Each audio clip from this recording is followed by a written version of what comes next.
Can I begin by introducing myself, Stephen Pugsley. Many of you I know very well. Some of you I don't know quite as well. I hope over the course of the next few meetings, months, years, we will get to know each other extremely well. But anyway, welcome to this meeting. The microphones do not need to be used today because the owl should, in theory, pick up everybody's voice. However, it will require you to speak very clearly and distinctly. So if you could please make sure that you do enunciate as clearly as you can, that will obviate the need to use the microphones. Can I just check that everybody online is able to hear well? Loud and clear. Yes, thank you. Super, thank you very much. The agenda pack is available on mod.gov or from the council website, which was sent out to members. The meeting will be audio recorded. Would members and officers please refer to page numbers from the published agenda pack to assist everyone present in finding the correct information. We're not expecting that there's going to be a fire alarm, but should this happen, please follow the Democratic Services officers and they will lead the way out.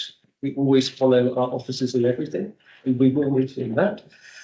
And lastly, I'm sure you're familiar with this building, but the cloakroom location is out through that door and a little on the left, should you require those facilities. So we move to the agenda. Agenda item 1 is apologies for absence. So I will ask for any apologies and substitutes, please. Thank you, Chair. Good morning, committee, and happy new year. We have received apologies from Councillor Tony Locke, for whom Councillor Dawn Johnson is substituting. Apologies from Councillor Andy Sorton, who Simon Collins is substituting, and apologies from Councillor Nick Cotton, for whom Councillor Reid is substituting. We also have Councillor Collins from the committee online. Thank you. I think we're missing Councillor Han at the moment. She may join us in one form or another. Agenda item 2 is declarations of interest. Are there any declarations of interest that anybody wishes to note? Thank you very much. Agenda item 3, minutes of the previous meeting. May I take them as a correct record, please? Yes, so that's proposed by Councillor Mills. Thank you very much. May I see all those in favour? Any against? Any abstentions? Right. We have no public speakers registered to speak today. Before, however, we move on with the rest of the agenda, I would like to pay tribute to Councillor Filmer as my predecessor as chairman of this committee, a burden he shouldered for some considerable while. I know how much Bob's work was appreciated and valued on all sides. And if I am able to replicate even a tiny proportion of his success in that, I shall be satisfied. Bob, thank you very much. It's great that you're continuing to be a member of this committee. So we move to agenda item 5, which is the General Fund Revenue and Capital Budget Monitoring Report, month 7. And I will invite Councillor Lakeshon to introduce both this report and Nicola Hicks. Thank you, Chair. I hope it can be heard on the far end of the tables. This is month 7, which is capital as well as revenue. We have it both in the monthly reporting now. I just want to say one thing before I hand over actually to Christian Evans, not Nicola Hicks this morning.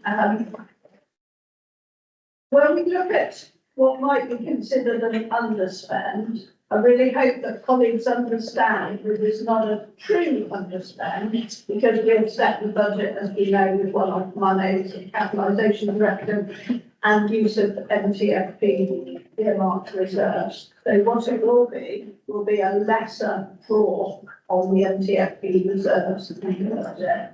But I'm going to hand it on over to Christine, if that's okay, Chair, who has some detailed notes on it.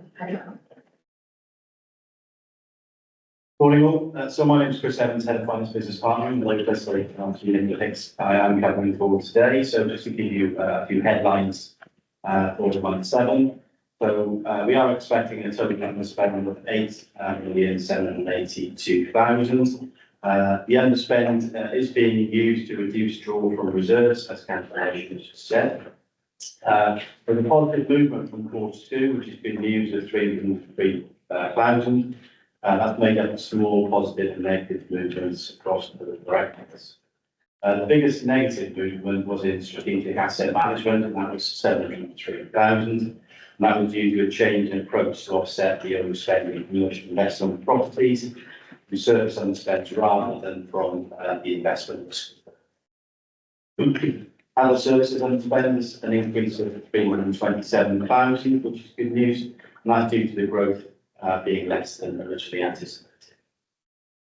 Children's service overspend has reduced by 375,000, and that's mainly due to special education needs, transport costs and reduced. Non-service underspend has increased by £500,000. That's due to debt charges being lower than forecast, and a portion of pension deficit charged to the general fund being lower. As far as ongoing mitigation is concerned, so obviously that's very key to keeping the deficits down. So commissioning of suitable children's placements, including step downs. We are reviewing the capital programme, as you can imagine, because there is a high cost of borrowing. A review of alternative funding sources, recharges across to housing revenue account, dedicated schools grant, and the public health grant. Invoicing income versus alternative payment methods, if possible. We are reviewing a full review of fees and charges. We are looking at the, also the annual underspend review from what was the 22, 23, 24 outturn. So where there are continued underspends, trying to take them out of the budget if possible. From a medium-term financial plan monitoring, so 85% achieved or on track, 15% is at risk, unachievable. Mitigations are being worked on for achievement of new savings to cover these if they can't make those mitigations. Moving on to collection funds, so the council tax collection rate 66.1% against a target of 65.82%. Business rates collection rate is 64.89%. That's against a target of 63.22%. Moving on to reserves, so the general reserves forecast is to remain 52,374,000. The increased underspend in 1/7 has been used to offset the decrease in the amount of reserves that was forecast to be used to balance the anticipated £36.8 million draw to 28 million as we forecast that. And then finally, capital. So the total spend for 24-25 was forecast to be 113,678,000 against a reprofiled budget of 119,319,000. 5.475 million slippage, and that's mainly the Stable Road housing infrastructure project delay. 166,000 underspend in property services. Following that's the detailed review of the projects, which identified a number of projects were completed or into legacy district budgets that are no longer expected to be achieved. And then funding to capital programme 24-25 I've stayed similar to month 7, with a slight decrease to forecast borrowing. So that's 18.227 million, 18.742. There's a whistle stop tour of both. Thank you very much. Nothing else you want to add, Councillor Nash? I'd just like to, I really appreciate the work of officers in adding to the narrative in these monthly reports. I think they're really helpful, particularly when we're looking at savings in the year and also the capital programme. I think the narrative is very helpful to us in understanding. Thank you. Thank you very much. Right, thank you very much. We will move to members. Councillor Coles, first to catch my eye. Thank you. Good morning. Good morning. Happy New Year to everyone. It's really to aid to my understanding. We talk about the DST grants, page 24, the overspend of 32.767 million on the high needs block, and the increase overspend of over £4 million in Q2. I'm concerned that we are paying huge sums of money, which we don't appear to be getting back from the government, be that the schools grant, because schools in the county are suffering the fabric of the schools themselves, the physical fabric of the schools, and of course the SEND provision appears to me to be vastly underfunded, and I wondered whether there was any narrative to go with that, because that's obviously quite a large concern. We read reports all the time of increases in SEND requirements and more people asking for EHCLPs, and I'm worried that imbalance is just going to grow. Mr. Evans, consideration. If I could start, please, Chair, and then I'll hand over to either to Maria or to Christian. I think if I were looking at risks for this council and other similar councils, the dedicated schools grant deficit would be top of my list, probably. So if we talk about the statutory override, that is not an answer in itself. It might be a way of accounting, but for me it feels temporary, and it is temporary. I do hear from other similar, more rural councils that they have actually higher figures. So I'll mention Devon, particularly Dorset, I believe Wiltshire too. However, if you speak to people nationally, it is not every council that has a dedicated schools grant deficit. How does the government deal with this, both from the short term, because some councils, and I've heard of one that I will not mention names on this occasion, I've heard of one council at least that is already having to borrow to cover that deficit. And I've always made the point that nobody ever went to a bank manager and said, I'm really sorry my overdraft's getting bigger every month. And the bank manager said, don't worry about it, we just won't look at it. That would not happen. And my concern is that for upper tier councils, where there is huge demand, and lots of people, particularly in children's scrutiny, will tell you that we are not satisfying that demand anywhere near where parents and carers would like us to be, but we are still ramping up a bigger and bigger deficit. It is now well in advance of the combined schools reserves, maintained schools reserve. It is a real concern, and Chair, if I may, I'd like to hand over to Maria, who will have a better view of how things are nationally and in government. This is a significant problem. It's been going on for a number of years, and the government's response has been to allow an override. Now, we need the override to remain in place until there is a proper solution. Otherwise, for us, it will be a significant problem. We've already identified that if we do not have the override in place, it would lead us into a Section 114 notice, because we would not have adequate reserves to cover these balances that are in deficit. The additional challenge, I think, around the DSG forecast overspend here, and what leads to a bigger deficit, is that we're kind of almost done with it. We're forecasting a £68.7 million deficit at the end of the financial year, and this is at month 7, so we haven't finished the financial year yet. And each month it's rising and rising, with forecasts being adjusted for the quantum of support that's needed at the moment. The government has had a response in terms of allocating £1 billion for SEND in the budget, but it's wholly insufficient as it currently stands. We can see that And we also know that other local authorities have got significantly bigger deficits than us. We also know there are other local authorities that don't have deficits. So it's a real imbalance in the system in terms of need and funding response. So it does need a whole-scale response from government.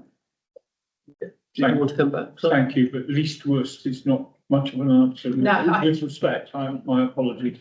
No, I completely understand. And I would also say that we've created Appendix C as a separate appendix every month focusing on the DSG. And the organisation has a deficit management plan as required by government that we are reviewing at the moment. We are reviewing everything that is being spent on the high needs block so that we understand where the trajectory is going and so that we can forecast several years into the future and have a response for how we will deal with this internally within our council. However, the funding side of things is crucial to that, and in terms of imminent stability, we need that override to remain in place. Thank you for the clarification. Right, councillor Trimble, the next on the list. Thank you. So I have a couple of questions. One of them is on page 21 on paragraph 5, but it's got the wrong page actually. But anyway, it says that the recommendations, 36.8 million. I can't find that. Right, here we go. So it's C. I don't know why I've got 5 there. It says no planned use of reserves of 36.8 million for medium-term financial plan support towards the budget is forecast to reduce by 8.782 million to 13.717 million. The numbers don't add up. That's probably a really obvious thing that sort of a financial thing, but I'm just not following. So I just wonder whether someone could. I wonder if councillor Relation can immediately respond to that. You're absolutely correct, and it's something that I brought up actually just before this paper was published, and it needs to be corrected before it gets accepted. So when the budget was set, there was the MTFP earmarked reserve, and there were £2.99 million of other earmarked reserves for specific things in the budget. So when you add in that other 2.99 million, it does add up, but it doesn't look right here, and you're absolutely correct. We will make sure that that is corrected before the executive papers are published. Thank you. That's all right. I always think maybe there's something that I just don't understand here, you know. The other question that I had were firstly about the council tax, where we've collected 66.1%. Can I ask the 34% that we haven't collected, is that the money that, where people don't have to pay, or is that money where people owe that money and aren't paying? And if so, do we expect to get that back, and how? And obviously that will increase, I assume, as we reduce the number of, I don't know what you were, but as we reduce the number of people who are eligible for, paying less. How does that work?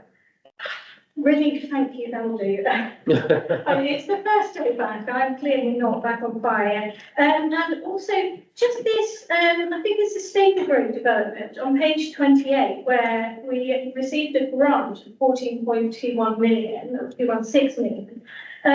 If we don't commence or complete the project, I believe it will be commence the project, then apparently we still get to keep 9 million of that grant. We have to hand some back. I don't understand anything about this project, so I wonder if somebody could just clear that up and explain, if we keep that money, is that still earmarked to go towards completion of that project, but we just got to fund more of it? I think that will do. Right, thank you, Lisa. Councillor Leishman. Yeah, thank you. The collection fund, I have to say, I think we could probably do a members briefing actually on how the collection fund was put together. Because for me, until recently, it's been a bit of a mystery what we're judging performance against. So we judge the performance against the collection fund and its targets. That already takes into account the tax reduction scheme, which I think is generally referred to, which we were debating and deciding a full council before Christmas. So, what you have got though is a profiled income that comes because people are paying either monthly or 10 monthly payments over the year. So there is considerably less income over the last few months than those of us who are paying 10 months, a month off, 2 months off. So that is a profiled income. So we're judging performance against the profiled income. I think what is encouraging is that we are ahead of our target, which means that we are doing a bit better, not hugely, but a bit better than, Maria, correct me if I've got this wrong, but than we were expecting when the collection fund was put together. Some of the sets, the collection, you're absolutely right, we're doing a little bit better. And Sorry, our target's 98% that we're trying to hit for the council tax collection rate, and those have been built into the medium-term financial strategy and the budget for the year. So if we don't hit the collection percentage rate as we go to the end of the year, then we're not collecting the income that we need. Balanced off with, will the tax base grow or shrink in the financial year, and what will the cash collectible be? So the collection fund is a little bit technical and complicated, so I do think we should do a briefing on members. Yeah. and then staple growth. Staple growth, I understand that the 9 million is staying, will stay for that project. The other 5 million is less certain at this stage. I don't know that we've got the right officers or members in this meeting at the moment to give an update on where we are there. But I'm sure that will come forward in the. I think we do, councillor Combs. Yes. You don't need to. Sorry. Oh, right, so thank you, Chair. I think there is a high chance that Safer Grove development will proceed as people hope it will. There have been some changes there. It's not unusual for major projects to take small changes in terms of the delivery, the rate of delivery, and the speed which bit comes first. There has been a couple of changes to make the project simpler in delivery terms, and they have been agreed by the planning committee. So that's where we are, and we are looking forward to significant movement. Hopefully in the first quarter of this year. And that was considered by the planning committee West at its last meeting. Yeah. Okay. Thank you. No problem. Right. I now have the vice chair, councillor Hallpage. Thank you.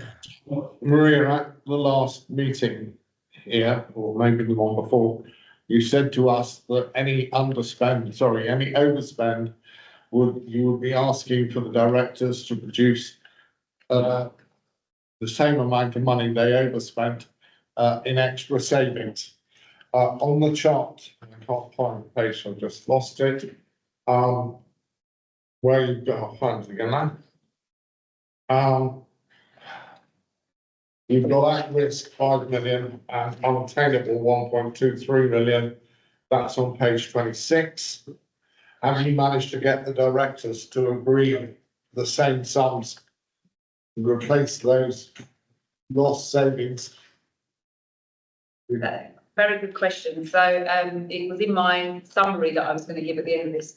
So you're quite right. We've got AMPI savings of 5 million and red savings of 1.2. The 1.2 have been described as undeliverable. So there is an expectation that services will identify mitigating actions. Now you can see for the services that have got forecast overspends, we have mitigating actions from a lot of them. We have one area of the council where the mitigating actions that have been identified have not been financially quantified in all cases, and that's in the children's appendix page. Can you just tell you exact page number? Pages 42 and 43, where a number of actions have been identified, but they haven't yet identified the financial amounts needed to pull back the forecast overspend. In all cases, the AMPA savings are set to be delivered. they're to be delivered, but not in delivery yet. So I'm not sure exactly where we are with all of those and whether they won't be delivered, but they're not in delivery, which tells me there's a risk that they either won't be delivered or won't be delivered in full in this financial year. So again, the reds and the ambers are in the forecast overspends, causing an overspend in the budget. The greens, which are the 23 million, which I also have some concerns about because we're at month 7, we're more than halfway through the year, and I would expect to see that number being in blue at the moment as fully delivered, cashed and banked. We've got 23 million that are in green, where we have confidence that they will be delivered, but they're not yet delivered. And if they were to switch the other way, they would cause an adverse forecast overspend. You know, the movement would be adverse to cause a forecast overspend in some services that haven't got underspent. I think the important thing is that where we've got any savings that are not being delivered, that service directors are working on mitigation so that we have confidence that our financial position is not going to get any worse and actually will get better.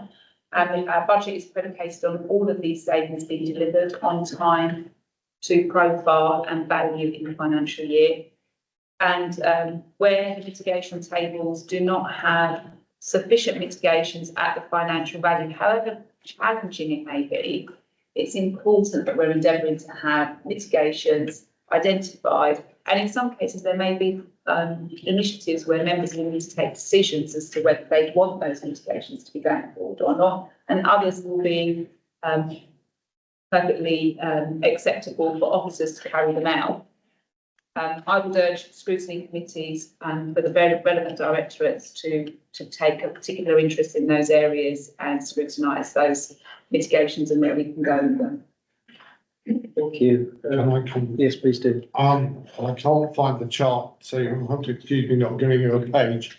On the children's services, we've got 5 at the moment unregistered placements.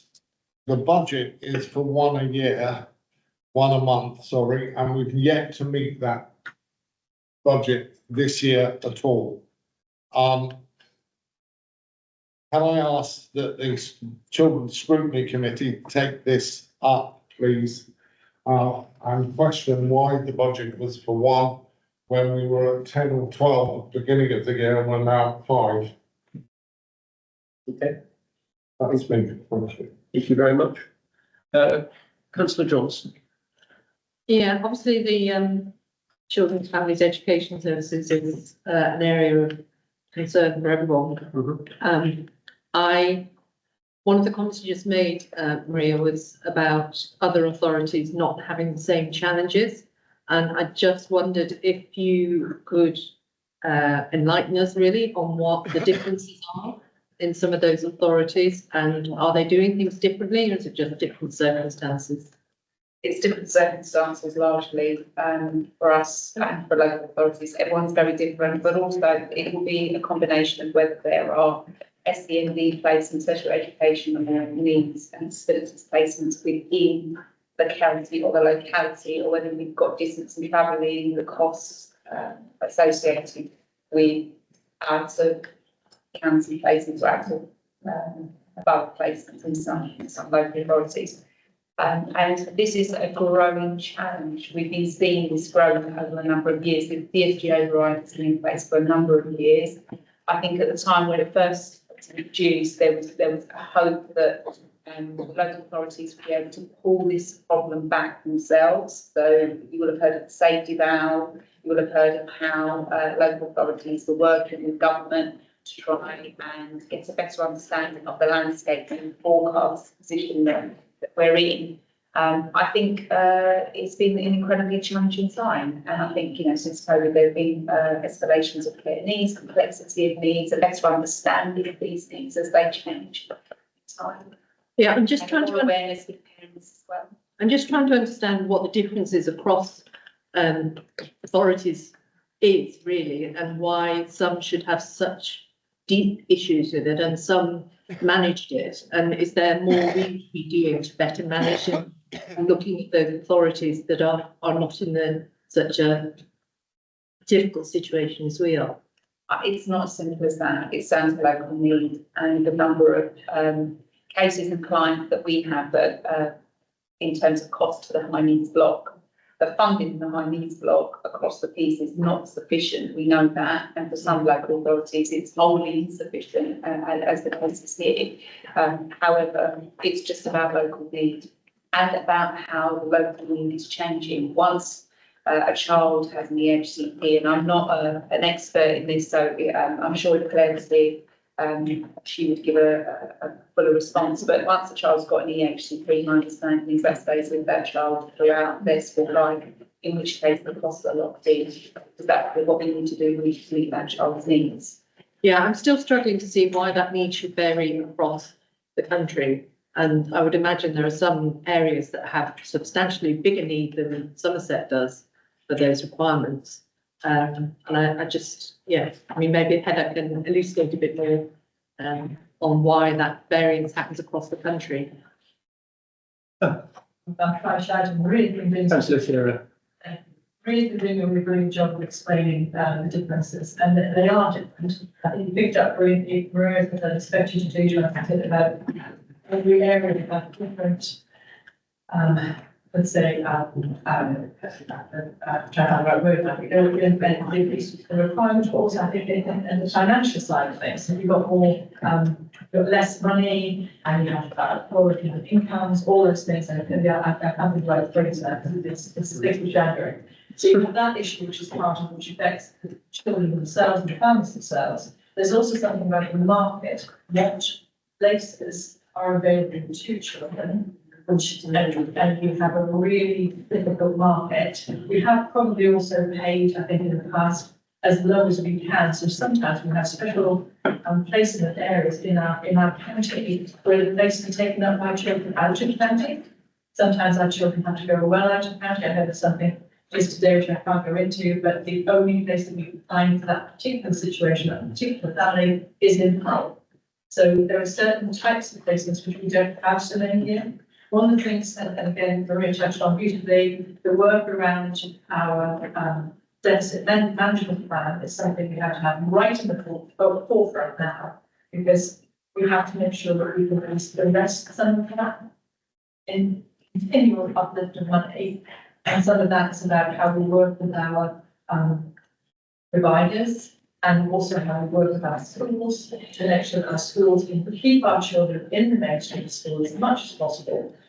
One of that fabulous new appendix on the DSG, which Maria reference, talks about how many children are in independent, non-maintained schools. That can be the difference of £60,000 to £100,000 a year for that child. Whereas normal, our own kind of maintained special schools are near 20. So, and then the other bit that is not affecting us particularly, it's a national problem, the way that the legislation is written, there's such a strong emphasis on parental choice. So we don't manage to get our prevention stuff working, our relationship working with our children, our families, and our schools. The children are out of the schools, they go to tribunal Western, and then suddenly, 96, 98% of tribunals find that they're staying up, and it's 100 something thousand. Not 1,000 pounds, not to mention transport. So we have a rurality issue. We have a lack of resources for some of our children and families, and we have a very poor market. So we have to work on all those things. So it feels like a lecture, so I'm shouting. Okay. Yeah, I'm still really not getting a complete sense of why Somerset, me, or other authorities that are in dire situations should be so different. Is it a rurality? Is it because we don't have enough provisions in the county? What are we doing then to redress that? Great mix of things, I would imagine, and probably another subject for a member briefing. As I said, we're reviewing the high needs block and the expenditure going to the high needs block, and there is, while there is already a deficit management plan in place, a new updated deficit management plan will be written as part of that exercise that we are undertaking, because clearly we need to address the forecast overspend that's grown even further this financial year that will add to the deficit that takes it to 68.7 million. So at this point, we are undertaking a review of the expenditure that is happening during the financial year to give us a better understanding of where the separations come from as well. Thank you. President Wakefield, you want to come in? Add something, for adults, we're in a different situation, we have a lot of providers in the county, some of them are going to be under severe pressure due to the government changes to the living wage and to the national insurance. But my understanding is that Somerset is a net importer of children in care from London boroughs and all over the place. We've got lots of provision, but it isn't always available for our children from Somerset because it's cheaper, it's good quality, and those people take who they want. They don't necessarily want the most difficult children because their figures don't show up very well. I used to work with some of these providers. I know they've got facilities in the county, they're not always available to us. So we have to put children elsewhere. It's a messy picture run by private companies for profit. Now, I'm not saying that our care homes aren't run for profit, but we've got a completely different situation for adults where we've got a site oversupply effect in the county. And actually, that gives us a much more comfortable position when we keep places for people. With children who often have very complex needs and difficult situations, each having to have a very specific thing devised for them where they go, when they're going to go to be safe. I think we are in a unique position in Somerset, actually. We have got, as I say, we've got provision within the county, but it's not all available for us to use. And it's very expensive to send children out to counties, which we do have to do. So I think there's lots of other things to do, and I'm not sure I don't know all the answers, but I do know there's a little contrast with adults. I just thought that might be. And I guess my question is, what are we doing to work on that? If I can add that being in a rural area, we have greater transport costs than you're in a city area where just travelling across the border into another borough is quite easy. So we don't, that's where a lot of the costs come from as well. So we have those, and that I think change for us is about optimising travel, it's about ensuring placements are available as close to the child's home as possible. And there is a shortage of placements, so you can see that as well. I think I would welcome a briefing to understand if other rural authorities have the same issues and what other rural authorities are doing to address the commonality issues, and you know what can be done to increase spaces within our county. Okay, thank you very much. Can I come back on? Yes. If I could come back on that. You probably don't know, but I've got one of every single type of care home in Castle Carey, including one of the children's disabled one, which is completely populated from London.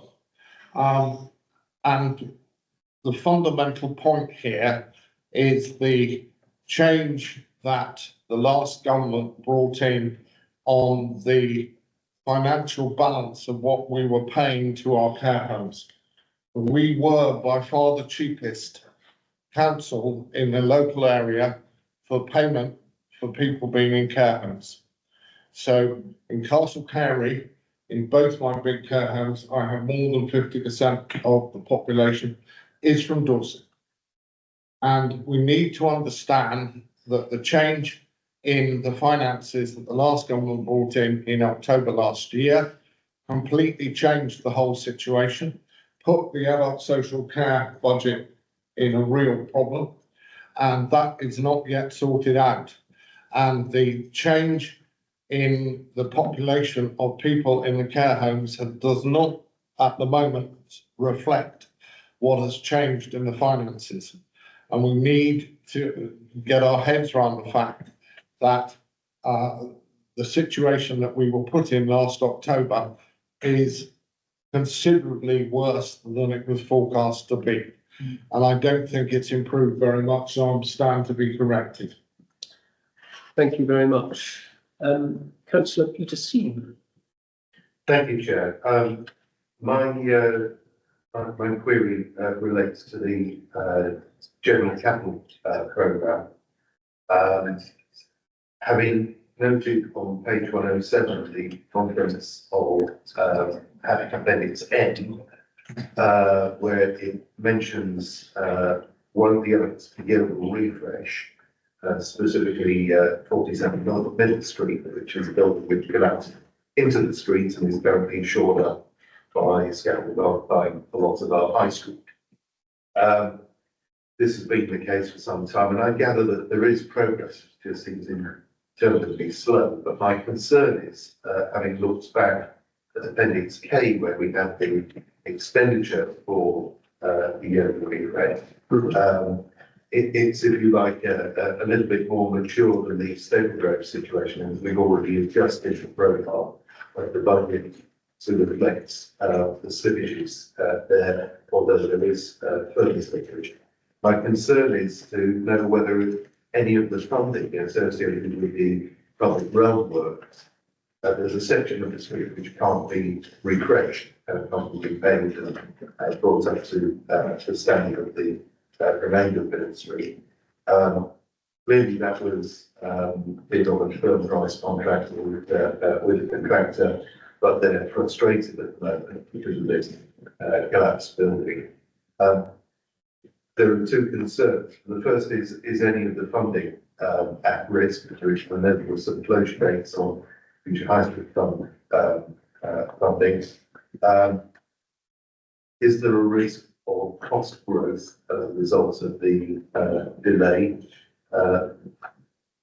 And just to really, I'm a little surprised that it disappears down at the very bottom of the commentary of the risks rather than the risk itself, because clearly if your project was to refresh the high streets and the jump can't be done because of the collapse building in the middle of it, you're not taking to realise the benefit of the program.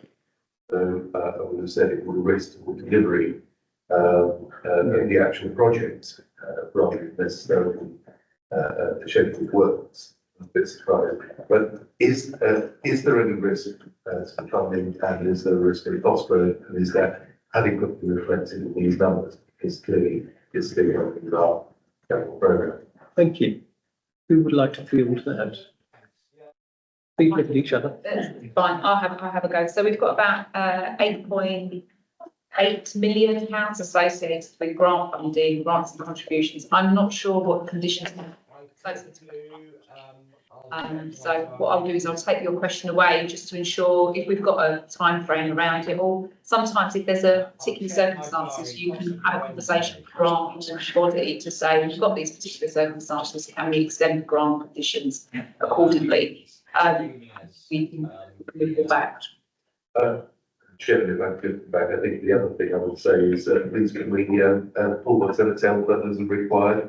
It's ridiculous. This has been years. You would not accept any payment with your household budget. Why should we as a council accept and collapse on the arts to more than months? Is there anyone else in the room who would like to make any comment at this stage? Lucy wants to come back, but if anybody has not yet spoken, Lucy wants to come back, and then I'll call on those online. Thank you. I did just have a couple of questions about adult social care around page 35. Basically, there's some really good underspends with the thing. I wanted to know, will these underspends be looked at as an ongoing reduction in spending and therefore brought into the budget next year? So will we budget according to what we've spent this year, or what we assumed that we were spending now underspent? And then the second question about commissioning, the mitigations that will be sought for commissioning. I just wondered whether you could sort of just elaborate on those and whether it's felt that those will be. I appreciate Sarah's behind me and I can't turn around to apologise. I will prick all parts of my life by trying to say it. Thank you, that's it. So if I can begin, so any mitigating actions that have been identified by services, at the point where they move into being implemented, they will move from that mitigation table and be tracked under a management action table and should be within the forecast. There should be that trajectory, that's what we're expecting. If there's a mitigating action that can't be implemented for whatever reason, it will remain on the schedule with an explanation as to why it's being taken off for the following month, and we will keep a tracker so that we have full transparency. If anything, an idea that's been put forward that hasn't been able to be materialised. So we're encouraging all parts of the organisation to be identifying mitigating actions, identifying what they think the financial value will be, and then as they move into implementation, track the financial benefit of that. Your first question I've already forgotten, so if you wouldn't mind. No, it's fine. So obviously we've underspent in other areas. Actually, that was offset, more than offset, the overspend on commissioning. And I just wondered whether those would now be brought into the next budget. So will you say, well, we plan to spend 110 million, now we're going to spend 100 million, so let's budget 100 million next year. So the expectation is that all services that you're referring to, yes. So adult social care are reviewing their budgets all the time and reviewing where the expenditure is taking place. They've been very clear where they're using underspends to offset forecast overspends, and then how they will manage that moving forward in terms of the following financial year. So that is actively planned. That's a conversation I've been having with the executive director. So I'm very clear about where we thought we'd be this time last year when we set the 2024-25 budget, and actually what the trajectory has been throughout the year. So we're tracking the actuals and where we think we're going to be for the rest of the financial year, as well as where we think we're going to be by the end of the 31st of March 2026. So we're in that process at the moment of building the 2025-26 budget. So all of that is being taken into account. There won't be any budgets where there are underspends that aren't required moving forward, that won't be allocated to areas that have the need, have a bigger expenditure need than those. So we're tracking all of that, modelling, costing, demographic change, inflation change. There are a number of factors that have gone into all of the costing and modelling, especially when we're looking at the last year, the last 3 years, and what that means. Unfortunately, no one knows what will happen in the future. So this is about modelling on basic trends at the moment, but there are differences that will happen. And since COVID in particular in adult social care, we have seen an escalation of care need that has been happening both in Somerset but across the country as well.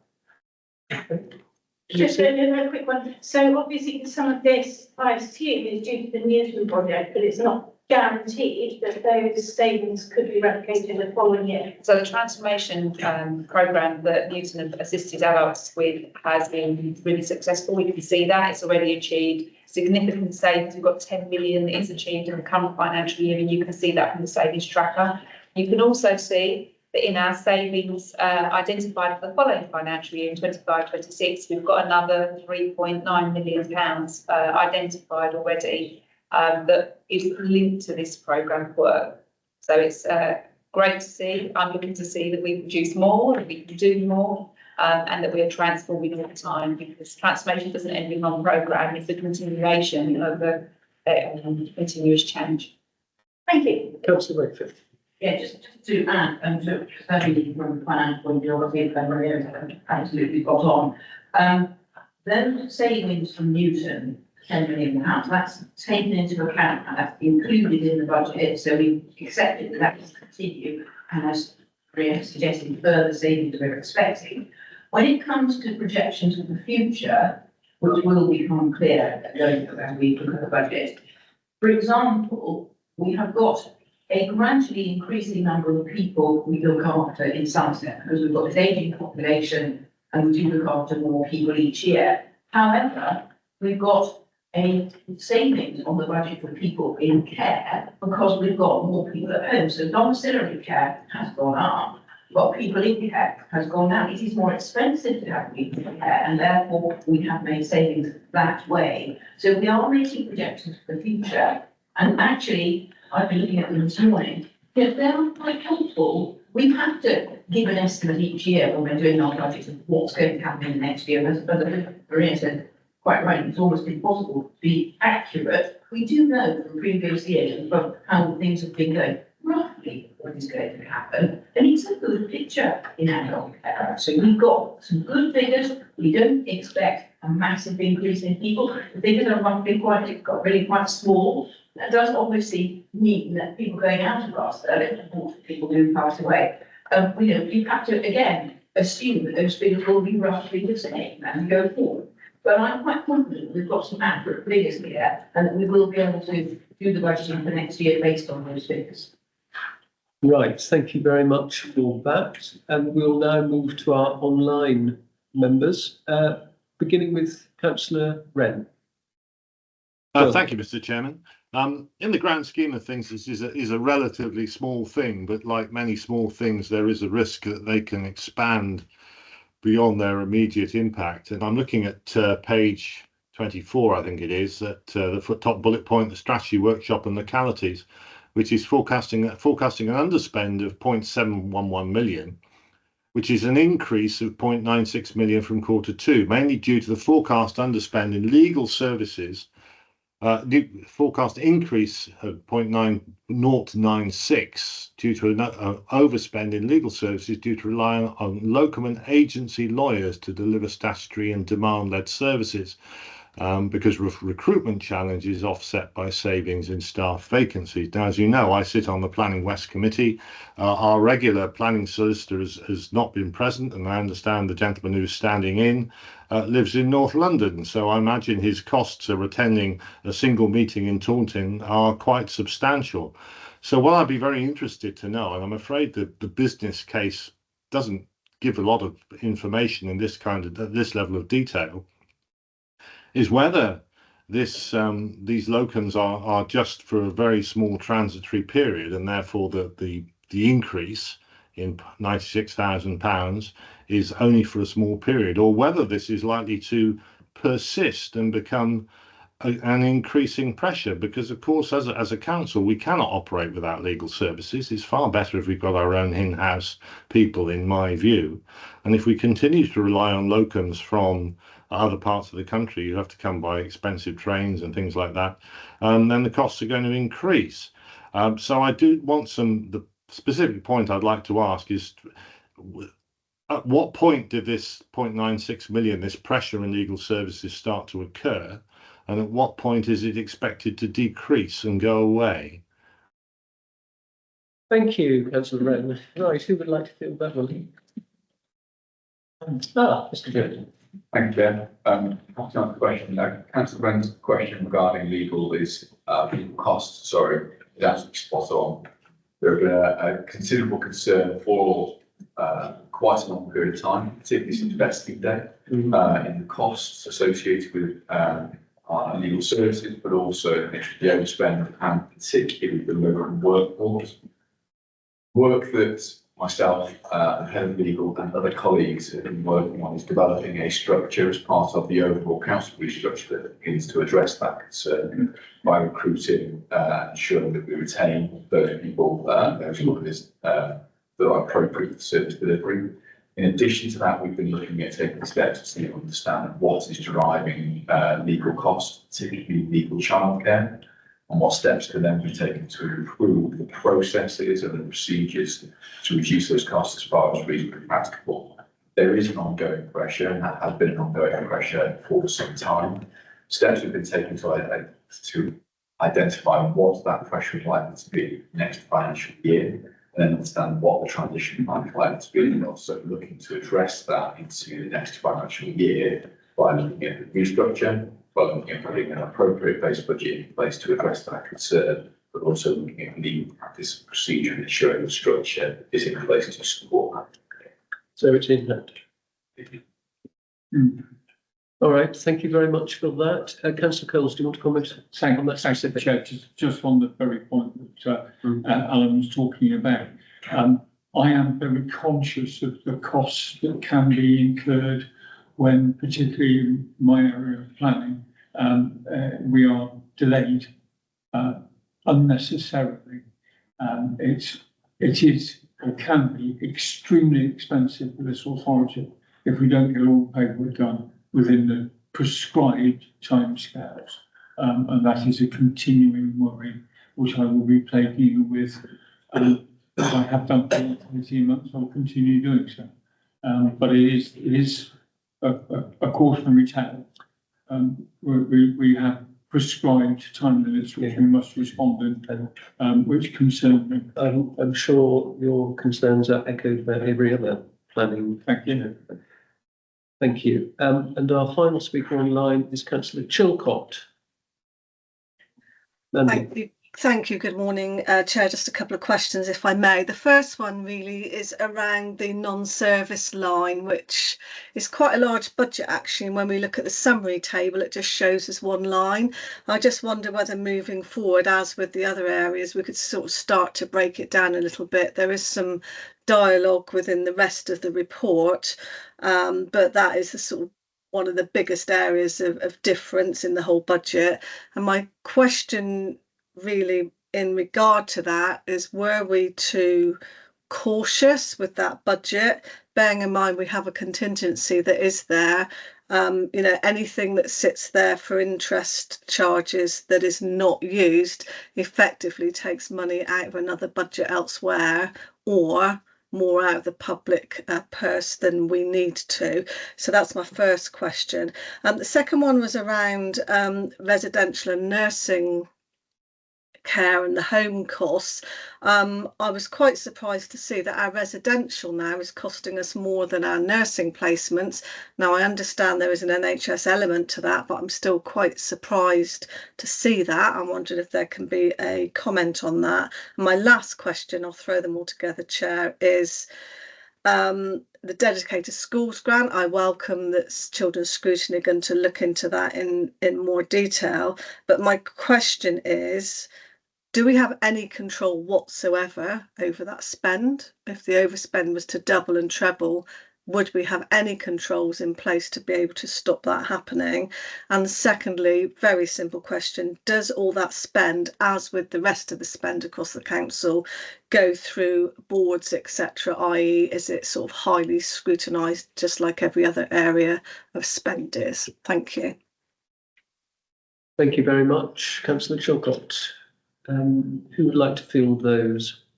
Nice. Yes, please. Okay, so in response to your comments about the other areas and the capital finance, and we've got Appendix I. I'm not sure if that appendix has been looked at, but that provides detail around it. In terms of the question that you had around, we provided for the revenue cost of borrowing. I'm paraphrasing, please tell me if I've misunderstood your question. At the beginning of the year that's being held here. In terms of the capital programme, once it's set, we have to make the provision for the revenue cost of borrowing and the capital financing. So we haven't taken out any new borrowing as we've gone through this financial year, but we will need to by the time we get to the end of the financial year. The profile will require us. I mean, our capital financing requirement was significantly under borrowed at the moment, and I'll be taking the judgment as to when to take out external borrowing. We've been waiting for interest rates to come down slightly so that we can benefit from locking in borrowing at a cheaper rate. But at the same time, because interest rates have been higher, we've been able to, where we've been depositing money and investing, we've been able to see a better return on our investment. So it's been fortuitous that we've received that money and we haven't had the additional revenue cost of borrowing come through.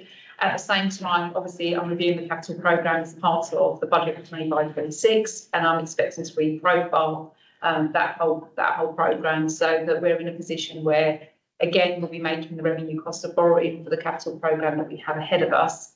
But it will all link in with capital programme delivery. So where we've got slippage happening in the capital programme and we've reprofiled in this financial year, then we need to ensure when we start the financial year, that's the capital programme that we're delivering in the current year.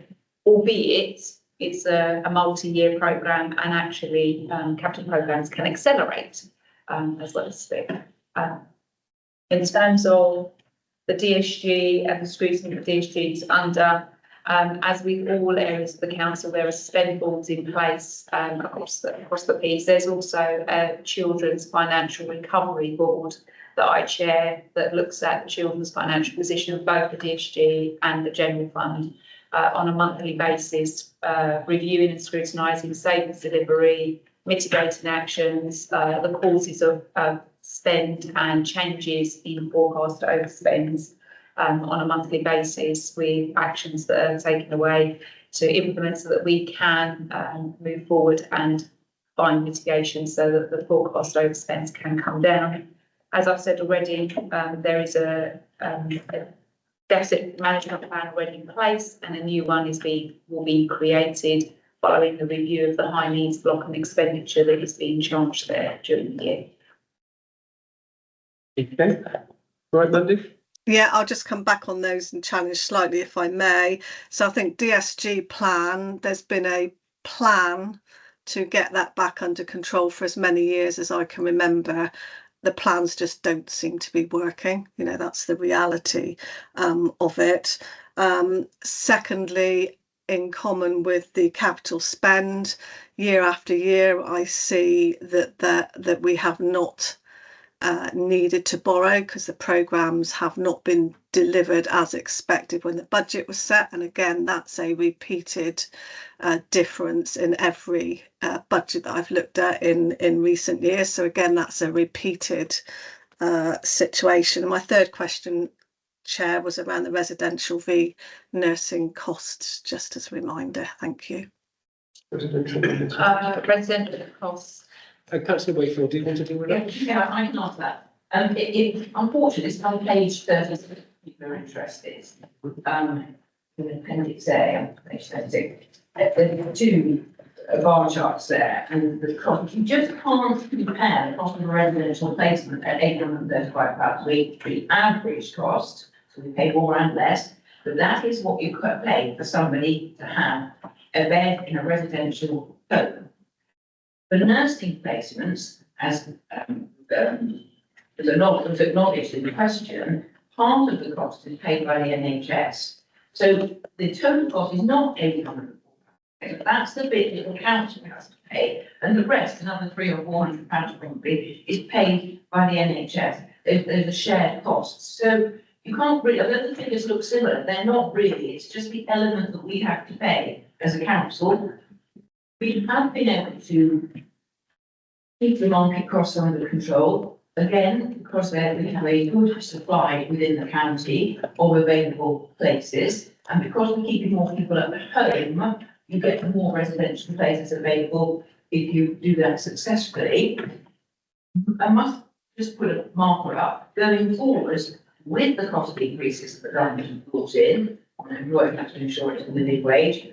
We don't expect that to continue because we can't fund the sort of increases that care homes are looking for, and that will mean there will be a fallout within the market we expect. So this is a spot picture at once money, and it's a good picture, but I hope that that's going to carry on unless we get substantial help from the government, for which we are of course asking. Thank you, Chair. Can I just say I found the sound really difficult to follow today online. It's really difficult to hear people. There's quite a lot of echo, and also you can pick up every cough and sneeze and conversation in the room apart from those that are speaking. So just some feedback from the owl from those online. Thank you. Right, no, that's helpful. Thank you. Obviously, we've got some technical difficulties today, which will colour something I've got to say in a moment. But can I just remind everybody, particularly those that are perhaps sitting in the second row back, further away from the aisle, if you can try to project as much as possible, and then that will hopefully carry over the systems. Does any other member wish to comment on this item, please? If not, I would like to just reflect on not just on the recommendations for the executive, but also an outcome specific to this committee. And I would just like to read a proposed motion for our purposes, which is that the Scrutiny Committee, Corporate and Resources, scrutinise the month 7 2024-25 General Fund Revenue and Capital Budget Monitoring Report, the mitigating actions being undertaken, work being undertaken by services to identify alternative substitute savings where agreed savings for 24-25 are not delivered, and welcome the forecast of a balanced revenue position.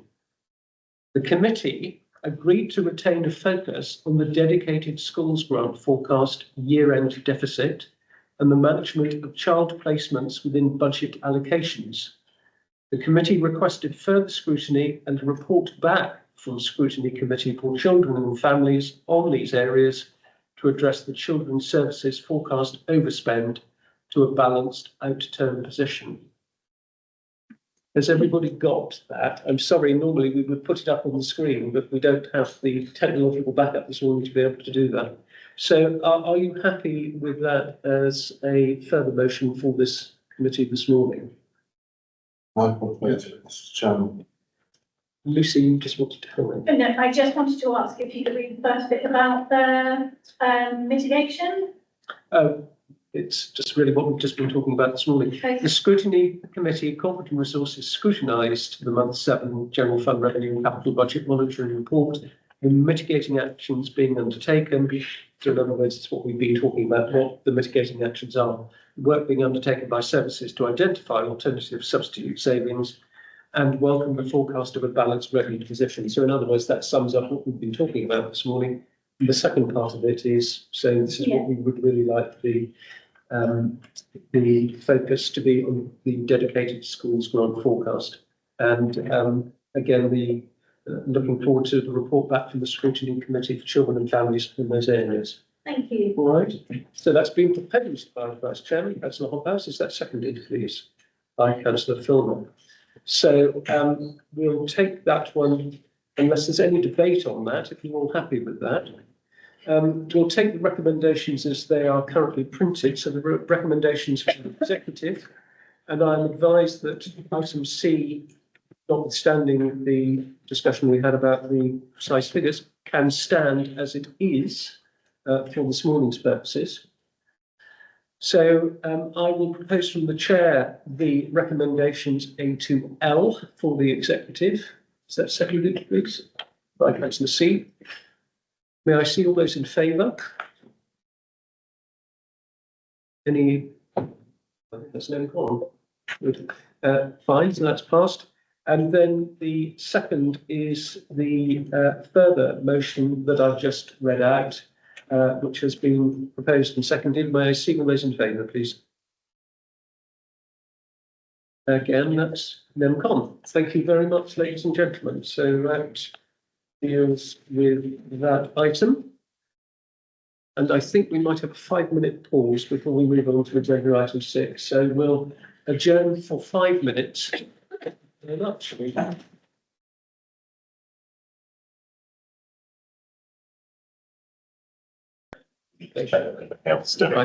Can I ask those online if you can hear us again? Loud and clear. Right, thank you, Mandy. Yes, thank you. Right, thank you, ladies and gentlemen. We'll move then to agenda item 6, which is the Improvement and Transformation Programme update, which begins on page 113 of the agenda. And I'm going to invite Councillor Theo Butt-Philip, to introduce this item, and Alan Jones and Louise Ratcliffe will present the report. Theo. Thank you very much, Chair. Firstly, to welcome you to your new position. Congratulate you. I'm sure that you will continue to provide the excellent partial and independent leadership of this committee that your predecessor did was in office. Members of the committee will be very used to these reports by now. This is the Improvement and Transformation Programme update, which covers period between the 11th of November and the 6th of December, and starts on page 113. I'm not going to say any more by way of introduction, but we'll need to pass over to Alan and to Louise. Thank you. Good morning, sorry. Yes, just following on from Councillor Theo's update, just a bit more information. So as highlighted the report, this is on page 113, and we've got improvement and risk update. There's continues to be significant progress across various work streams. However, our current prime focus continues to be on the workforce programme, and I'm hoping I'll still need to take that. And there's a summary update regarding the workforce programme on page 114. The full risk report is contained in Appendix A on page 125, and a summary of the risks and changes to the last update contained within the main body of the report on page 116. there's been a new risk identified in this reporting period, which relates to the potential extension of the collective consultation period beyond the 14th of December. So the Dutch Constitutional Part and the deadlines meant that risk now needs to be reviewed and we'll do so this week. At that point, I'll close. Pass over to Alan if he wants to add anything else. No, Chair, happy to answer any questions coming from there. Thank you very much. Councillor Trimble is the first to catch my eye. Thank you very much, Chair. So I have a couple of questions. Obviously, a comment on concerns that some of these schools have been downgraded, I would say. But I mean, you know, obviously, I presume that you have some ideas of how to mitigate those. It doesn't appear to be the case in some of them. Also, a question, just a really quick one, but some of them didn't change. I had to go through and re-look up what they were. So if that could be included in the report, that would be really helpful. So what I'm just saying, unchanged, still read or whatever would be helpful. It's not criticism, just it was just I had to go and look them up. I wanted to ask about the Microsoft Copilot. What role it is fulfilling? Does it make up for jobs that we are having to lose? And what is the cost of it? And also the trade unions that were mentioned, obviously the new risk that was being brought in, and some risks increasing as a result of the questions that they're asking. I wondered if it was anticipated or discussed in advance, because it does seem to have thrown a spanner in the works. Mr. Jones. Thank you, Chair. Thank you for questions. Firstly, I'll deal with the easiest question first, or the easiest observation is we are looking at how we can improve the risk report direction arrows and show change so that it is easy for committees to get into that. So that's certainly something we can look at. In terms of risks that have been reviewed, we review these risks. Each of the programme leads reviews these risks on a regular basis. Now, some of them are monthly, some of them are quarterly. We would anticipate that in identifying any primary score, that those risks would be reduced over time because of the action we've taken. A regular challenge from me, Louise, Sarah, and others that are leading the programme are challenging where mitigating actions are being taken to risk scores are being reduced. That means that the mitigating action isn't working in my view. So we need to be really clear what steps are being taken and how they're being reduced. And we've tried in the reports to identify and place narrative in that shows that direction of travel. So if that narrative isn't clear to continue to increase that, then you can work on and edit that further forward. In terms of Copilot, I'm afraid I'll have to take away the question on precisely what costs.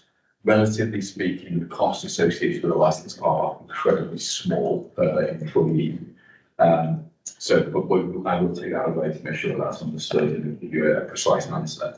In terms of its use, it has a number of different uses. So the way in which we're piloting the use of that technology is considering it in different circumstances and scenarios.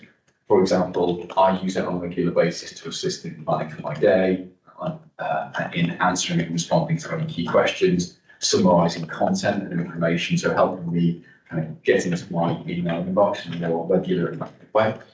But there are far more advanced uses. For example, we are looking at how we're using that within children's social care to compile education, health and care plans. So nothing to do with the quality of those care plans, the work that goes into it, moreover, just to drag each of the key bits of information from each of the separate systems that currently exist in the creation of those education, health and care plans, creating the plan for then the experienced and qualified assessor to then confirm what the plan is appropriate and steps that are being taken. That means we can reduce the need for business admin, business support, to be able to draw those reports together and actually focus on the thing that we should be focusing on, which is the quality of the information.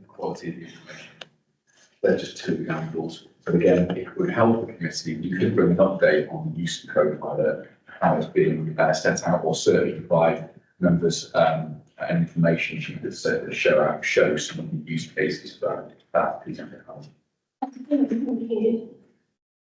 Thank you. Councillor C. Thank you. I just wanted to clarify in my own mind risk ITP 19. the consultation period, extension beyond the 14th of December. My understanding is that's decision being taken. It's therefore an issue, not a risk.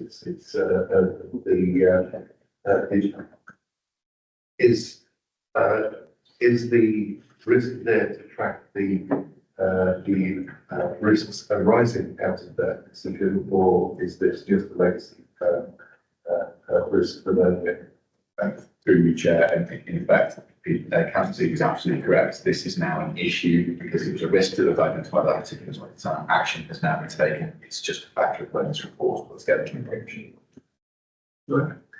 Lucy, you want to come back quickly and then? You know what, I just realised I never wanted to follow up on the trades union bit.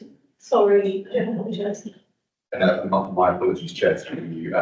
In essence, the trade unions raised a concern regarding the need to extend the consultation as they felt there was a number of matters that needed further consideration and further information being presented. We took a reasonable view as a leadership team to extend that consultation period by a week to ensure that there was a full and fair opportunity to address those concerns. Again, that's why on that particular point, there were some elements of the trade union's responsibility we did have.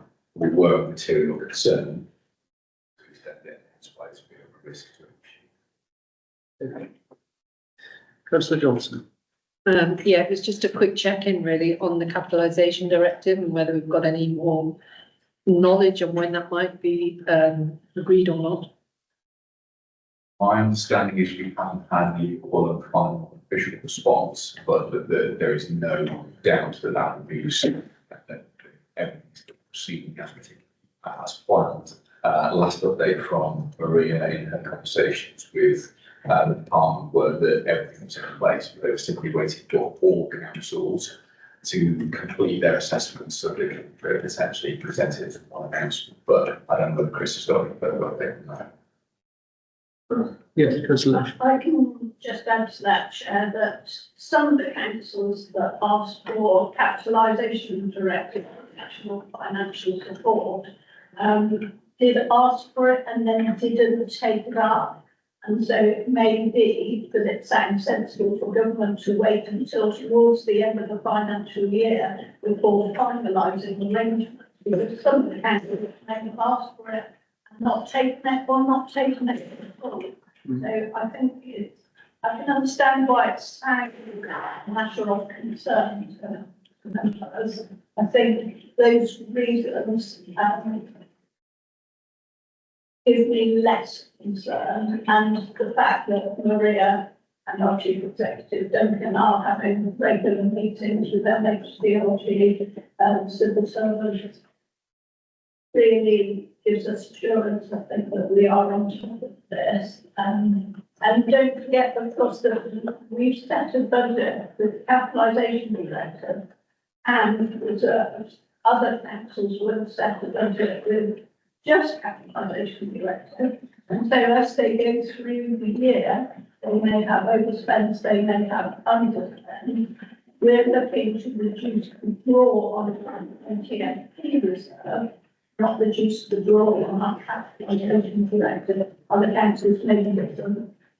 So the concerns are still quite high risk in terms of we do need that to be able to reduce our budgets. We absolutely need that. Yeah, absolutely. And our narrative is not changed. Yeah, thank you. Councillor Filmer. Thank you. It was just really to ask on risks 13 and 14.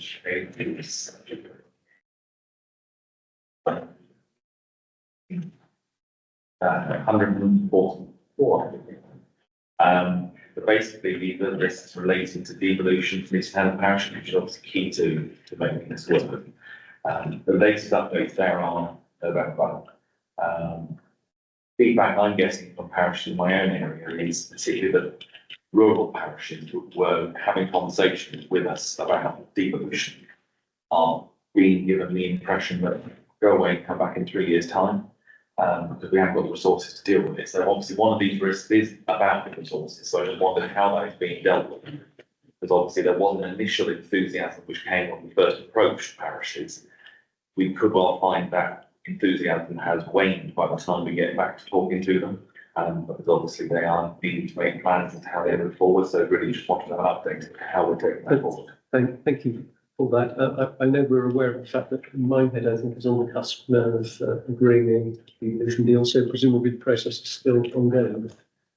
Very much, if I may, the chair, do you think first and foremost the process is ongoing in response to that particular voice and nothing is stolen? I think that it's not. Unfortunately, or to the benefit of the authorities mitigating the impact of some of the service reductions, natural focus has been on bigger towns and areas because those have come forward with those bigger proposals and have had more widespread views around such issues. Engagement with small parishes has been a challenge because it's been very difficult to understand the scope, the change, or the nature of the service they want to take on.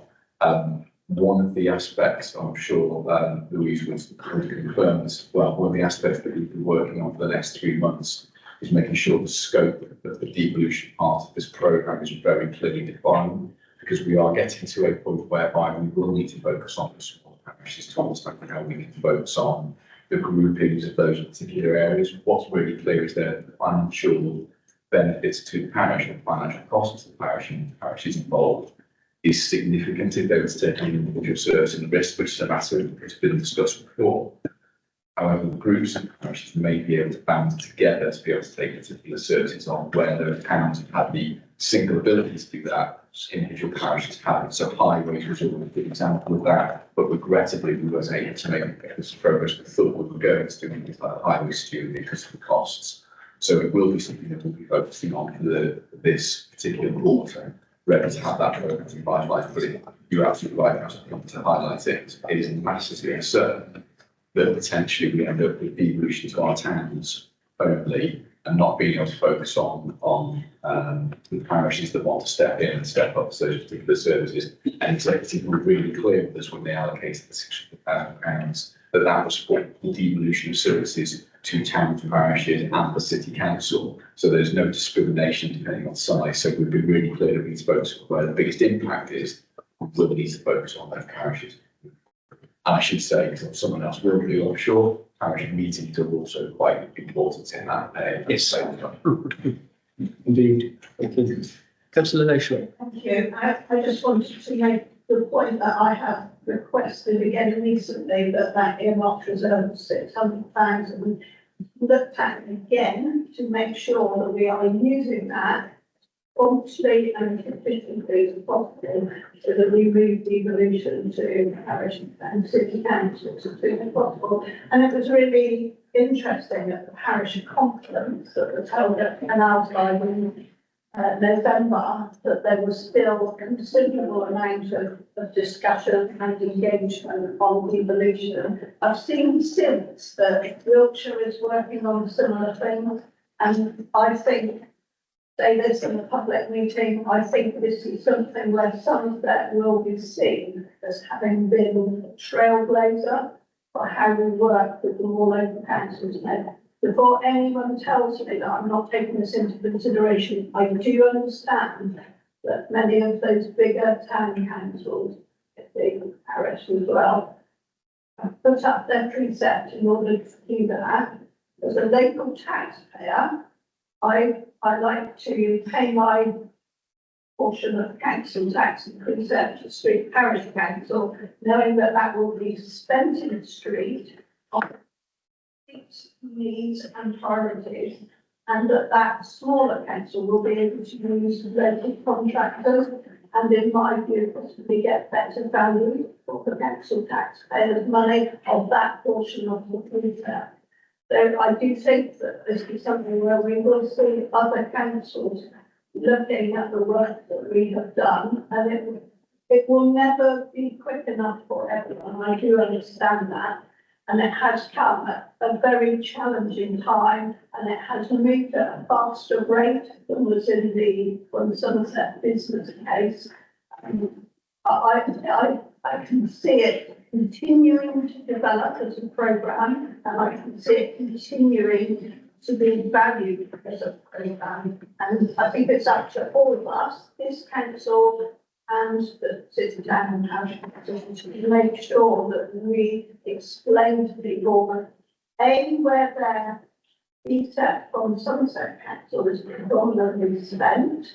Because I keep saying it at Paris and Town Councils, the money that is spent on adults and children's services is not for a separate cohort of people. It is for people who live in your road, your village, your town and city. But it's not spent somewhere that doesn't benefit the people of your community. But the local spend can be different because those local counties don't have the responsibility for social care that this council has. And we need to work in a complementary way. We need to ensure that we continue to get best value for council taxpayers. Thank you very much. Are there any other members in the room who wish to make any comment? You wish to come back? Yeah, I just wanted to bring up the staffing requirements for devolution particularly, and obviously devolution works across many different areas of the council, and I'm not quite sure who's working on that or how many people are involved in that to deliver it. Is it a challenge to deliver it because of the staff numbers? And also that leads into my other point that I see it's quite high risk, this loss of key talented staff. And just, I know obviously we're hopefully getting towards a place where people have more certainty about their workplace positions, but just what work is taking place to address that in the current interim period? Thank you for the question, and through you, Chair. I think first and foremost, just to respond to the second question first, that it is a key concern when you go through a significant period of change and fluctuation, that there are staff that can be recruited easily into other roles in other organisations, and they may take the decision that uncertainty is too uncomfortable. As a result of that, they may choose to overstep. It's always going to risk within our programme.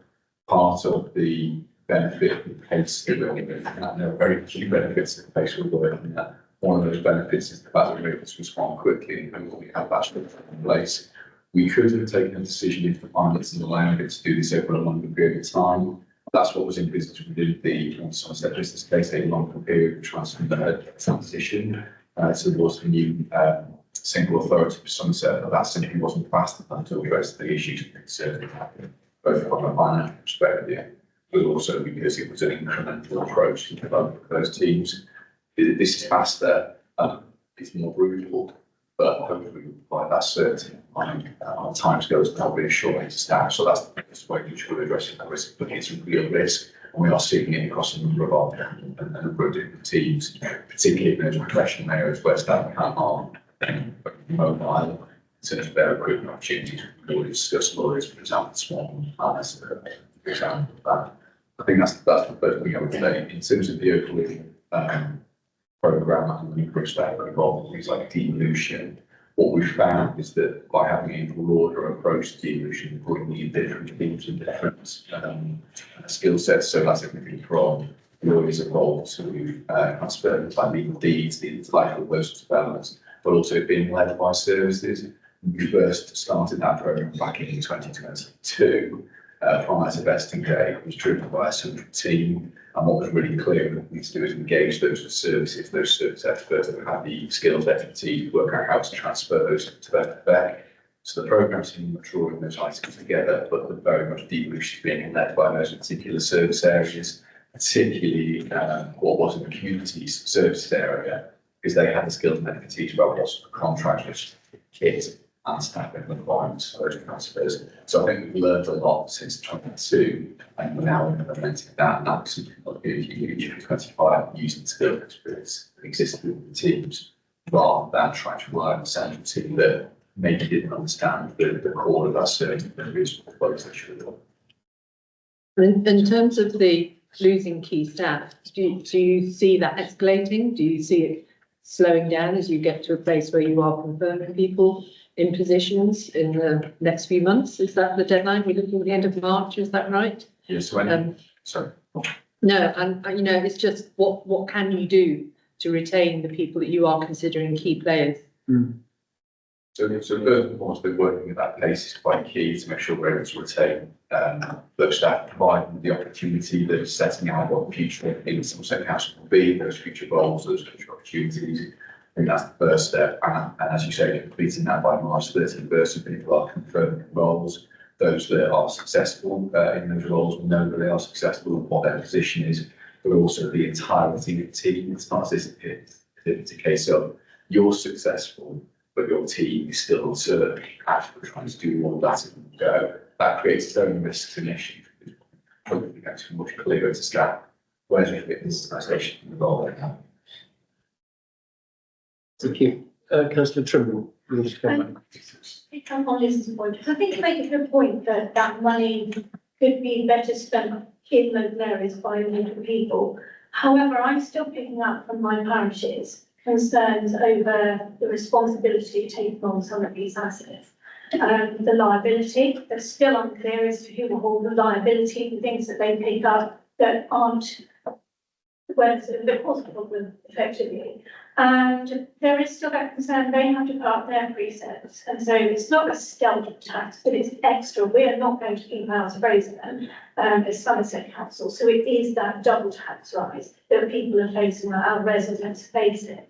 And so I think that probably on balance, people would prefer at the moment, with everything seeming to be so expensive and going up. I think that people would prefer things to be done as they are at the moment. I'm also concerned about parishes taking things on and then not being able to fulfil them. And how does that work in terms of the mechanism of having them back? Because as I've said on many occasions, a parish council is elected in, they're volunteers, and they can easily step back if they feel that the workload wasn't quite what they expected, and they do an awful lot of work to be there. And so you could end up with a completely comparative council by the end of the term that no longer want to take on those responsibilities. I think there are lots of questions still to be answered on that. Okay, Councillor Lation, and then we'll move on to the online. I just wanted to say, Chair, that every parish, every town, it's a bespoke arrangement, and every asset is different. All the services have been delivered differently across the form of the split. So it does have to be bespoke. I think the other point worth making is that nobody's been pushed into it. I've attended a smaller parish meeting once where there was a huge concern in the room in the early days after the Becky. And I said, have you had a look at the transparency report to see how many Somerset Council assets are within your parish boundary? And actually the bigger assets, the allotments in that case, were already being run by the parish. And I said, what else is there? And actually, apart from some verges that were cut, everything else was already either run by the church, by the parish, or by voluntary groups. And so when I said, I didn't think you've got as much to worry about as other parishes, it kind of went, yeah. You know, and those transparency reports have always been there. Every single parish, every single resident can look at those reports. It's now all in one report, but there are filters on every column of the Excel spreadsheet. It is really, really easy to find out what is in each parish boundary. And I take your point about household costs and bills going up all the time. Hear about it with water companies and energy and everything else. And it is a challenging time for not all families, not all households and individuals, but for some, I think we all would. Thank you. Very, really quickly. Okay, Lucy, very quick. I just wanted to comment though, that obviously that does create a disparity where you might have a town that puts up their precept and people who are living in the parishes outside where there are assets, then are contributing towards the assets in the local town. Always been the case, Chair. I ran stroke theatre in Street where the parish council increased the funding per annum from 3,000 to 13 and then to 20. If you live 2-4 miles down the road, your parish council might have contributed £100 to the running of Slow Theatre per annum, but you still have all the access, and in that case, the free parking, and you can still pay the same ticket price. So it's a different model in the street, where the outdoor swimming pool, if you have a street postcode, you get a reduced rate for your season ticket. That's okay if it's an individual ticket for an individual person. Doesn't work for theatre because you might be buying 6 tickets for people who all live outside that postcode.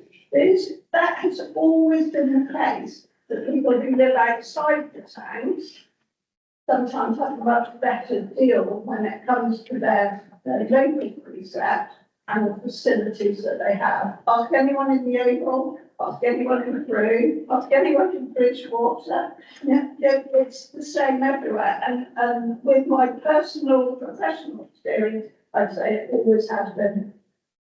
I think devolution is clearly an item of considerable concern to all of us, and this is something that we perhaps need to revisit in more detail at a future meeting. So if we can put us on notice of that one, please. Dawn, very quickly. And no, I'm just to inform you on that. It does come to community scrutinies because devolution is being really discussed at each meeting under community scrutinies because most of it falls within community's portfolio. But in this aspect, I think it is also worth this committee looking at it as well. Thank you. Right, we'll move online, if we may, now to Mandy Chilcott, Councillor Chilcott. Thank you very much. Firstly, probably concern really, or is there any concern? If we look at the 16 risks, all of them, we've got 8 on red and 8 on amber, and we are sort of progressing at pace through the programme now. So my first question now, is there a concern overall that half are showing red? And I would also say that the first 2 risks there around the finance, I'm struggling to see that they're not red. When our money isn't, we'll say, in the bag at the moment. So I would like to still see them red until the agreement with government is absolutely firmed up. My next question really is around the report assurance checklist. There seems to be no detail, so I don't know who's seen this report and who hasn't, but there's a lot of blank spaces on that on page 122, so I hope people have actually seen the report. Next question is around boilerplating. Now, I had to go and look that one up because I'd never come across it. It's in the report on page 148, and basically that's where you can do a bit of a sun's coming in, a bit of a copy and paste for the towns and parishes to sort of repeat, if you like, the agreements that they have. I just don't think much of that is possible. Every single town and parish and setup and arrangements and what they have is different. I think if, and obviously talking about Minehead, you know, you might have a garden, but one garden might have assets within it, another one might not. I just think every situation is so specific to each town and parish. I think there will be a struggle to duplicate straight across much. So I would that's a new risk that's here. Also loss of key staff. Now, my concern with that is, and if I use, for example, the pulling together the accounts for South Somerset, we've had a lot of that through audit, and we didn't have the knowledge and skills and the continuation of staff. That costs the council thousands and thousands and thousands of pounds in extra audit fees and work, and cause the staff a lot of stress. And my concern is that loss of key staff won't actually become apparent until after the event and you are further down the line. So what's going on to retain the necessary understanding that some will leave and some are feeling unsure. And just coming on to the unmotivated staff, I feel for the staff hugely. I've had a lot of comments back from staff. And while some see it as an opportunity, I think it's fair to say that many will be unmotivated and many will be feeling the pressure. And the comments I've had, and a number of staff have been through a number of reorganisations over a long period. and they are feeling this has been the most difficult to manage. So I hope in saying that we can capture some of this. There have to be future learns, and there will be other councils around the country with all the new white paper coming out that will be going through this process. So I think it's really important that we document that and help other councils understand what can be done to help and assist the staff. Thank you, Chair. Thank you, Manny. I'm glad to see the sun is shining on the righteous in my mind. It is. Mr. Jones, do you want to respond to those points, please? Sure. Both points in terms of risk ICP2, which are both in relation to budget for redundancies and the redesign of council. There are some specific elements that don't relate to the overall budget position for the authority. These are elements around, do we have sufficient money to pay for the redundancies that would follow following the restructure? Now, clearly, we are estimating those at the moment. It's only when we complete the restructure and identify those posts, those individuals at risk, and who will be leading the organisation, will be able to actually quantify that. However, one of the key ways in which we're dealing with that, addressing that particular risk, is the sale of our commercial assets. And that said, those proceeds are on track and exceeding the target was set by the Section 1 budget. So this report we are progressing well, hence why the risk score can be reduced. We also took considerable steps over the summer last year in relation to ITP2 to put a number of checks and balances and credit to the finance team and Maria in particular, in terms of putting in those robust checks in place to make sure that as we went through the proposals that are around restructuring, we were able to validate those from a financial perspective in each and every step. So that's the first point. In terms of boilerplating, I completely value Councillor Chilcott's feedback, and that's something we will need to reflect on. It was a suggestion that came from the Society of Local Council Clerks, following their experiences in working with other councils, particularly in places like Salisbury, Wiltshire, and other areas around the use of those boilerplate agreements.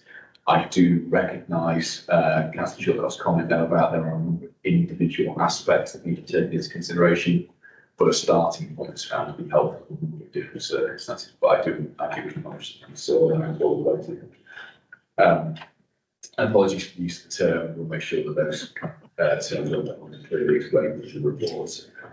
In terms of loss of key staff and motivated staff, I think we've already responded to the point, to Councillor Johnston's point around the loss of key staff. That is a risk for us as an authority, and one we need to kind of keep on track with. And equally, the unmotivated staff point, we are identifying as a risk. There will be a number of measures to address those concerns, and we will need to move quickly with that organisational development piece following the restructure, but to do so now would be a little churlish. We're going through so much change, actually going through those processes that are potentially at risk, and they don't want it to be at risk, is going to be a difficult thing to land. Hence why we plan to roll that out. Thank you. Thank you very much. Thank you. It's just having that understanding and appreciation of the staff that we all do, and you do as well. But it's just bearing that in mind, I suppose, in the day-to-day working of the organisation, and for all of us, I suppose, in all of our dealings, to remember it and bear it in mind. Okay, thank you, Mandy. Will Wren, Councillor Wren. Thank you, Mr. Chairman. First, I would say that the sound coming through is pretty poor and shaky at times, I'm afraid. So I'm struggling to hear. I'd like to return to the first risk, the capital directive. And I understand there was a question earlier on. I had to step out of the room, so apologies if there's any sort of duplication here. But as far as I can see, that the capitalisation directive and the granting of it is absolutely crucial and critical to this entire process, because if we don't get it, we can't fund the redundancies. And so I agree with Councillor Chilcott that an amber rating at this stage without it, I think, is a bit premature. Bearing in mind, this is, to my mind anyway, and I'd like to be contradicted, this is a cash flow issue because we are hoping to fund these redundancies before the end of the year. I noticed in the third bullet point, third green bullet point under the risk, it says we ensure the progression of action against the approved strategy in place to generate capital receipts. That's at 75%. I beg your pardon, forecasted capital receipts is at 90%. That's the previous one, the second one.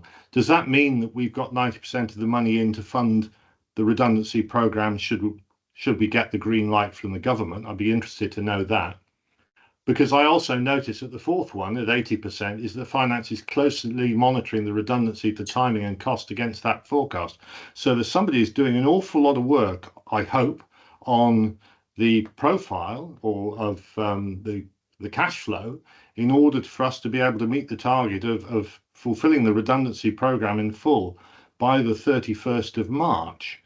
Which leads on to the question is why on earth is the department taking quite so long to give us the green light? I appreciate that the original permission was granted with a load of strings attached to it. Are those strings not being delivered by us, or is it simply a case of the department dragging its feet? I will, if I may, ask Councillor Nation and Mr Evans to respond to those points and reiterate some of the facts that you laid before us earlier. Hopefully Councillor Wren will be in a position to hear them. What I replied earlier was that we set a budget using one-off monies that were part NTFP reserve and part capitalisation directive. Other councils, not just in this year, but in the previous year, went to government for capitalisation directives. Some of them were awarded and didn't take them up. Some were awarded and used only part of the capitalisation directive. So my understanding is that government, and it seems sensible to me, will wait until closer to the end of the current financial year to understand exactly what the draw will be. So in Somerset, we have not changed our narrative, because if we have a lesser draw, we are looking to have that lesser draw on our NTFP reserves, because to us it is vitally important that we hold the value of our reserves in times of conflict. And I think that Councillor Wren is absolutely right when he emailed Maria Christofi before Christmas and asked for a clear explanation of the difference between capitalisation directive and flexible use of capital receipts, which we agreed at full council on the 18th of December as part of the Treasury Management mid-year report. I think it is another area, Chair, where all members would be really helped by having a clear briefing, either by Teams or in writing, about the difference between the two, what our expectation is of what we draw less on, what we draw more on, and the progress that we are making in order to be able to do that. I think they are really good questions, and out of all of the questions coming from members at the moment, it is probably the most important of all of them, that and savings and mitigation. Okay, thank you. Hopefully you got that, Will. Thank you. I would be interested to know how we're doing against the profile of getting the money in to be able to spend it. Chair, I won't be speaking about that in any detail as we go through, but I will pass on to Maria the requirement that members have some of that information as appropriate within the briefing that we asked Maria to give either in person, by Teams, or in writing. Thank you. Okay, thank you very much. Councillor Johnson, you had a very little one that you wanted to come back with. Yeah, very briefly. I would welcome a bit more explanation on this risk table. I don't know what L&I refer to. I don't know what the benchmark for the progress bar is. And I also don't know what the inheritance score means. Inherent score. So where we are making something red, amber, green, I'd really like to see some more detail on what the basis for those decisions are. So yeah, for me personally, and maybe others, it may just be me, I don't quite understand what some of this detailing is based on.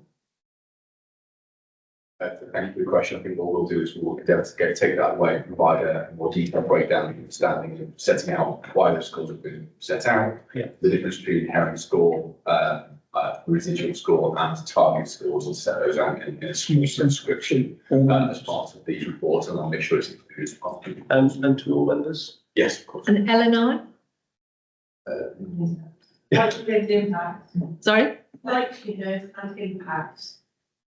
And actually, really, sorry, really. No, it's helpful, thank you. And it's really important having those two elements of the risk scores, as because actually, so I'll give you an example of it. If you look at the finance ones, what you can see, the difference between the inherent score, which is what it would be if you did nothing, and the current score, which is what it is now.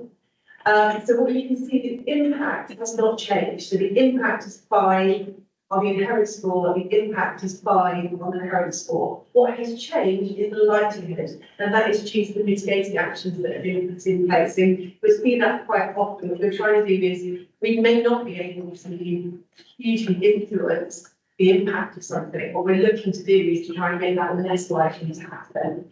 But what we can do is, I think it's really helpful in this report to actually link between our approach to risk management, so that actually you've got the scoring matrix in there, so you can actually use that as a very reference tool, because obviously any things that come through have risk scores in them. So for you to be able to look back at that and be able to see how those have been achieved, that would be really helpful. Yeah, and also, I can't remember what the word is where you explain what things mean when they're, like your explanation.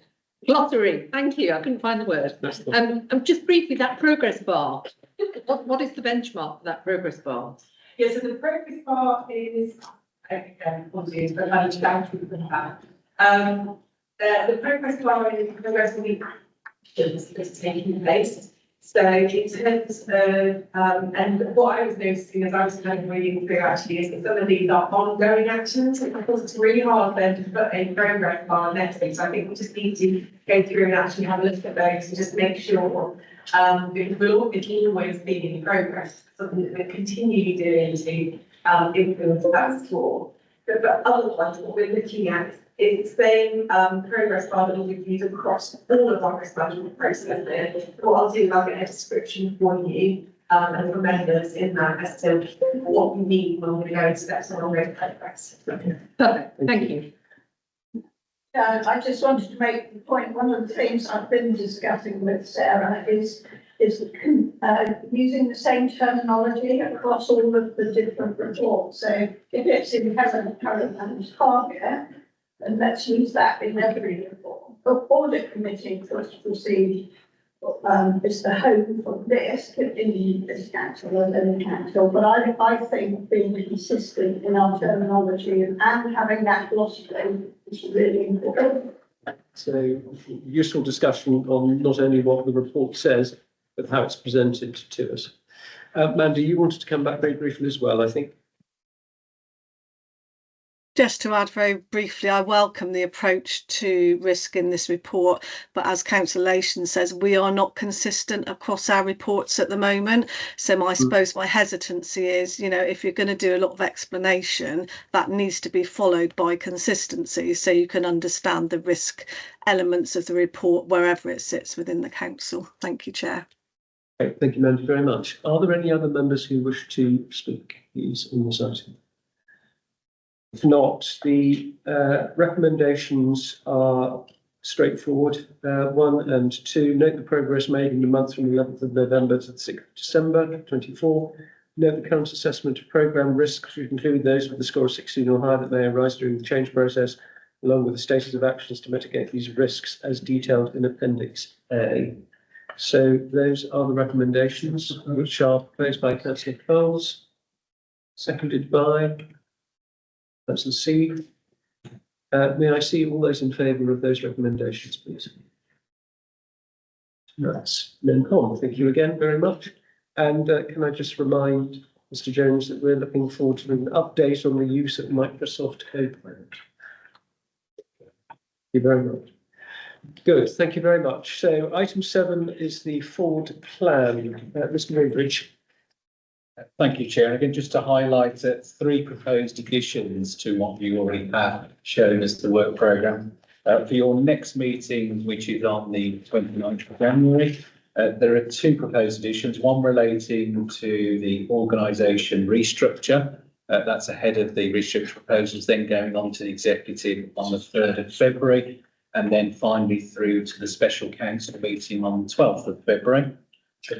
A further addition for the 29th of January, relating to an update on the devolution proposals. And for clarity, these relate to the heart of Wessex rather than within Somerset devolution, which is the LCNs and parish council. So an update on that.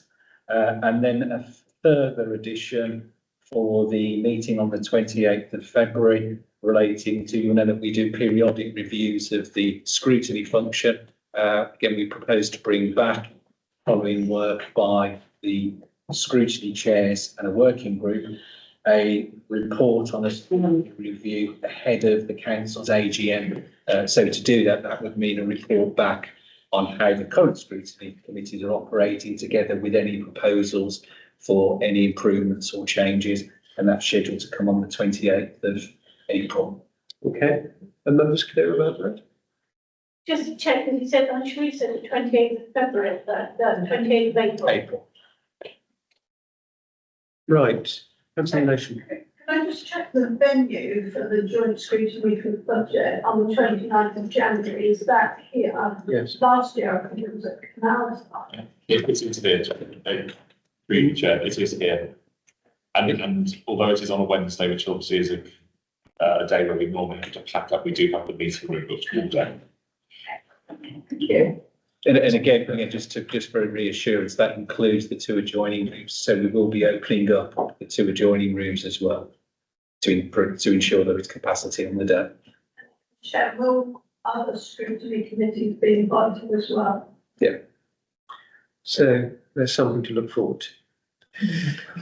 Councillor Johnson. Can I just check, on the ones you've mentioned, is there going to be any overview of LCNs and how they're operating? Is that within what you were saying, or is that? No, the devolution update relates to the proposals for what's called the Heart of Wessex. Those are the updates that members have received. Just wondering if we should revisit LCNs as a committee. I'll just chip in again. I've started talking about regional devolution, correct? And local devolution, which is to the parish and town city people. And I think that's something where we need to be consistent in terminology. If someone's got a better idea, please bring it forward. But we just use the word devolution to mean so many things in some sense. I agree. We do need to be quite precise about which bit we actually mean. So, accepting that, is this the appropriate scrutiny committee for LCN to be reviewed? It comes under here, under localities. I believe. And so, great wisdom. I'm going to comment that the vice chair has come back into the room. I think the vice chair was looking in at the working party for LCN. So again, whether that would feed into that, I don't know. It does have a local devolution aspect as well, because of course, as Councillor Philip knows, there are some LPNs who are quite anxious to participate in the devolution process and to some degree to coordinate devolution on behalf of the parishes within their LCN areas. So there is an aspect of that that needs to be considered as well. Can we possibly take this away and just look at how this can be programmed into the forward programme? Would that be all right, Councillor Johnson? Because I think there's a little bit of thought that needs to be given to it. But thank you for raising it. And the LCNs do need to appear in some continuing ongoing reconsideration. Might be a good idea for a joint meeting. Yeah, indeed. So they need to be considered and either with this group or, as you say, as comes jointly, and bringing it back at the appropriate time as well. So if we can put that on the agenda for a future meeting. Okay. I have no problem, Mr. Chairman. My problem is with the amount of money we're spending on running and when we're trying to cut everything else. So that's another aspect of the LCM discussion. Okay. Right. Anything else before the programme that members would like to advance? No? Well, if not, can I thank you all very much for being present today in person and online. Thank you for being so gentle with me in my first meeting. And I look forward to seeing you on the... No. Have you ever experienced before me there? So I look forward to seeing you all on the 29th. Thank you very much.